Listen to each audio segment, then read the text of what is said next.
কুরুক্ষেত্রের যুদ্ধে যখন অর্জুন নিজের পরিবার, শিক্ষক এবং গুরুজনদের বিরুদ্ধে অস্ত্রত্যাগ করার সিদ্ধান্ত নিয়েছিল, ঠিক তখনই ভগবান শ্রীকৃষ্ণ অর্জুনকে পরমাত্মা সম্বন্ধে মহাজ্ঞান প্রদান করেন। ভগবদ্গীতার 2য় চ্যাপ্টার থেকে জানা যায়, আত্মা অবিনশ্বর। জীবনের বিভিন্ন পর্যায়ক্রম পেরিয়ে মৃত্যুর সময় আত্মা কেবল এক দেহ থেকে অন্য দেহতে স্থানান্তরিত হয়। এই পরম জ্ঞান থেকেই জন্ম জাতিস্বর, জন্মান্তর বা পূর্বজন্মের ধারণা। ভারতের বিভিন্ন সময়ে জাতিস্বর এবং পূর্বজন্ম নিয়ে বিভিন্ন ঘটনা সামনে আসে। সেরকমই একটি কেস শান্তি দেবী কেস।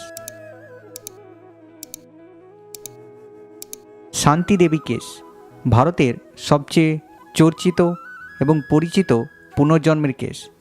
কেসটি সে সময় ভারতবর্ষে এতখানি চর্চিত হয়েছিল যে স্বয়ং মহাত্মা গান্ধী কেসটির সত্যতা যাচাইয়ের জন্য একটি কমিটি গঠন করতে বাধ্য হয়েছিল।